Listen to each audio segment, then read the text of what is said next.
Hello everyone, আসসালামু আলাইকুম। Welcome to my channel. আজকে আপনাদের মাঝে অনেক মজার একটা ভর্তার রেসিপি নিয়ে হাজির হয়ে গেলাম। আজকে আমি আপনাদের তৈরি করে দেখাবো কাঁঠালের বিচির ভর্তা। আজকে আমি না ঠিক আজকে আমার মা আপনাদেরকে তৈরি করে দেখাবে এই কাঁঠালের বিচির ভর্তা। আমার তো এই ভর্তা হলে আর কিছুই লাগে না। আমার মতো ভর্তা প্রেমী যারা আছেন তাদের জন্য আজকে আমার এই রেসিপি। আশা করি আপনাদের ভালো লাগবে। তাহলে চলুন আর দেরি না করে দেখে নিই কীভাবে কাঁঠালের বিচির ভর্তা তৈরি করতে হয়। কাঁঠালের বিচির ভর্তার জন্য আমি এখানে কিছু কাঁঠালের বিচি নিয়েছি, আর নিয়েছি হাফ কাপের মতো পেঁয়াজ কুচি, আর নিয়েছি আমি এখানে দুটো শুটকি। আমি এখানে চ্যাপা শুটকি নিয়েছি। অনেকে এটাকে বাঁশপাতি শুটকিও বলে থাকেন, বা আর কোনো নাম আছে কিনা সেটা আমি জানি না। আমি একটা বড় আর একটা ছোট সাইজের চ্যাপা শুটকি নিয়েছি। আমি শুটকিগুলোকে খুব ভালোভাবে ধুয়ে নিয়েছি।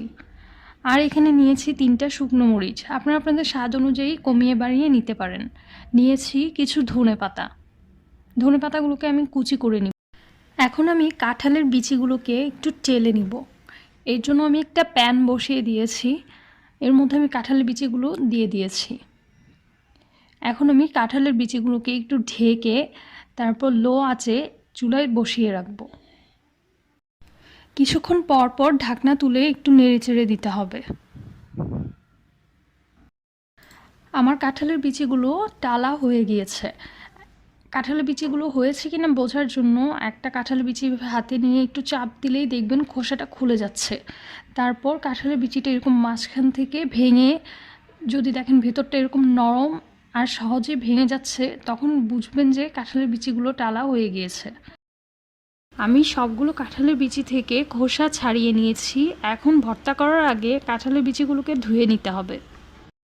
এখন আমি শুটকিগুলোকে টেলে নেব। শুটকিগুলোকে টালার জন্য আমি চুলায় একটি প্যান বসিয়ে দিয়েছি, এর মধ্যে আমি শুটকিগুলো দিয়ে দিচ্ছি।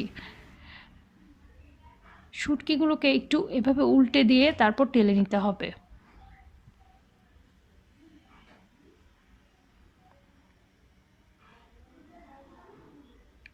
চুলার আঁচটা কিন্তু একদম লো থাকবে। শুটকিগুলো টালতে টালতে যখন দেখবেন এরকম একটু লালচে হয়ে গিয়েছে, তখন শুটকিগুলোকে নামিয়ে নিতে হবে। এখন আমার মা আপনাদেরকে শিলপাটায় কাঁঠালের বিচি ভর্তা করে দেখাবে। এর জন্য প্রথমে শুকনো মরিচগুলোকে বেটে নিতে হবে। শুকনো মরিচগুলো বাটা হয়ে গিয়েছে। এখন এর মধ্যে টেলে রাখা শুটকিগুলো দিয়ে দিতে হবে। শুটকিগুলোকে এখানে কাটা ছাড়াইনি, আপনারা চাইলে কাটা ছাড়িয়েও নিতে পারেন। তারপর শুটকিগুলোকে শুকনো মরিচের সাথে বেটে নিতে হবে। শুটকিগুলো শুকনো মরিচের সাথে বাটা হয়ে গিয়েছে। এখন এর মধ্যে অল্প অল্প করে কাঁঠালের বিচি দিয়ে কাঁঠালের বিচিগুলোকে এরকম ভেঙে নিতে হবে। তারপর সবগুলোকে একসাথে বেটে নিতে হবে।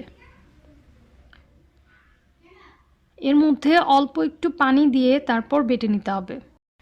এখন এই ভর্তাটাকে একপাশে রেখে এর মধ্যে পেঁয়াজ কুচি, ধনেপাতা কুচি আর স্বাদমতো লবণ দিয়ে পেঁয়াজটাকে হালকা একটু বেটে নিতে হবে। খুবই আস্তে আস্তে বাটতে হবে যাতে পেঁয়াজগুলো ভর্তা না হয়ে যায়, কারণ ভর্তার পেঁয়াজ একটু আস্তে আস্তে থাকে। আর কাঁঠালের বিচিগুলো কিন্তু একবারে ভর্তা হয়ে যাবে না, এগুলো একটু আস্তে আস্তে থাকবে। এখন সবগুলো একসাথে মিশিয়ে তারপর হালকা একটু বেটে নিলেই হয়ে যাবে কাঁঠালের বিচির ভর্তা। তৈরি হয়ে গেল কাঁঠালের বিচির ভর্তা। আশা করি আমার মায়ের রেসিপিটি আপনাদের ভালো লেগেছে।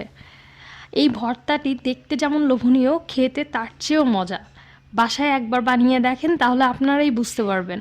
আশা করি আমার আজকের রেসিপিটি আপনাদের ভালো লেগেছে। আমার রেসিপিগুলো যদি আপনাদের ভালো লেগে থাকে তাহলে প্লিজ আমার চ্যানেলটি সাবস্ক্রাইব করবেন। আর আপনাদের যদি কোনো কোশ্চেন থাকে অবশ্যই আমাকে কমেন্টে জানাবেন, আমি অ্যান্সার দেওয়ার চেষ্টা করব। থ্যাংক ইউ এতক্ষণ আমার সাথে থাকার জন্য। সবাই ভালো থাকবেন, আমার জন্য দোয়া করবেন।